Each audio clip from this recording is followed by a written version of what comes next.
Di ay 39 anyos nga ex-con giposil. Nahisgot ang putag posil.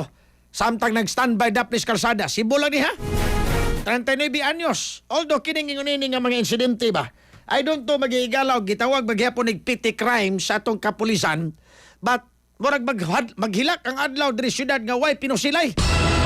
Diri sa gawas ni. No? Murag ato lang po dito maghihigala nga gitanaw nga normal ni kay dara sa gawas. Pero gari na gari maghihigala son si eskwelahan abnormal na.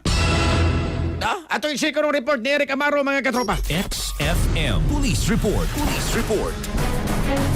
Ka mga kaigalaan dead on the spot no kini usa ka ex-convict nga 39 anyos nga malos nga gipusil there is my sitio Smara no barangay sa Bagdo Cebu City diin Asa na sitio hangay? Ismara?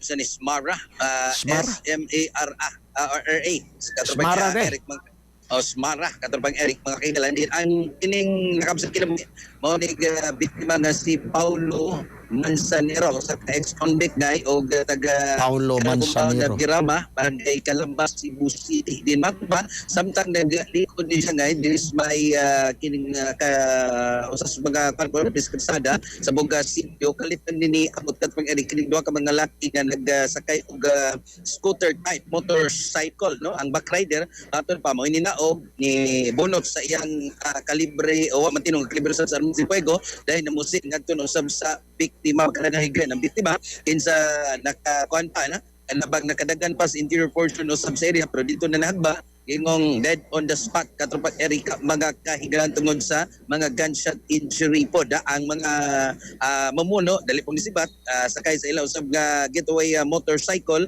o paliw sa dapit ang Abiliana Police Station para panipahigan og hot pursuit operation batok sa maog mga muno katong Eric Magaiglan samtang gisabisan aga kinipog motibo sa maog krimen no diin gituan usas mga kinipong hinungdan katong Eric kinipong drug related no ay matba kinipog ex-convict kanin na priso tungod sa kinipog kalgitan sa pagpuyot og ginadili nga drogas. yang suspect nadakpan. Ang suspensado katong Eric mga kailan para pagipangita sa atong kapulisan pod no. Why CCTV? Ang problema kuan pa tan-aw pa sa ato sa mga kapulisan backtracking kay interior portion man gini niya sa mutag kuan na gay no alas 2:30 sa kadlaw nahitabo so nga ang ilaron follow-up operation katong Eric sa mutag kuan sunod po ning pagpamusil ron diri sa Sugbo kay dito sa may buhisa gina ako tigi pusel mga kaigalan Asa may soltero sa atong CD ani city director nga murag para nako murag di na man maayo ni masigilag balitag pamusil ngay.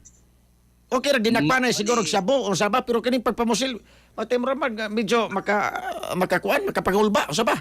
Sakto na katrobang Eric mga kaigalaan po no kay kung ang ato nga Cebu City Police Office CCP mo presentation kani may nguragid sila nga kuan siya mga kanang isolated katrobang Eric mga kaigalaan pero kining mga sunod-sunod na karon di na ni maayo kay sa matag kining mga kuan pa matag karugunya dunay matumba diha nga dunay pusilon nya kasagaran na ba kining lambigit sa ginaling drogas wa karimit kay magpanagsar kining personal og kini bang mga motibo diha nga kanang personal kasagaran kuan gyud no riding in tandem yung musilda tungod usab kay wa karimit wa kabayad sa pagpayud lugas ang kining mga mabiktima ngay no so mo ni nga ato ni nga sayron na niya no kay sunod-sunod ning shooting incident diri sa Cebu City basig dunay matagrog unya ka kinipog press con sa atong Cebu City Police Office katubang Eric. Salamat kay.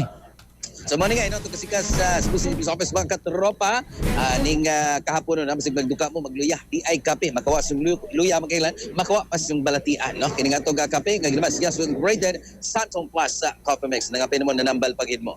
Alang sa Digusang Pilipino para sa Pilipino sa katropa Eric Amaro XFM News. XFM Report. Santong Plus Gold, mapalit sa mga butika sa inyong lugar.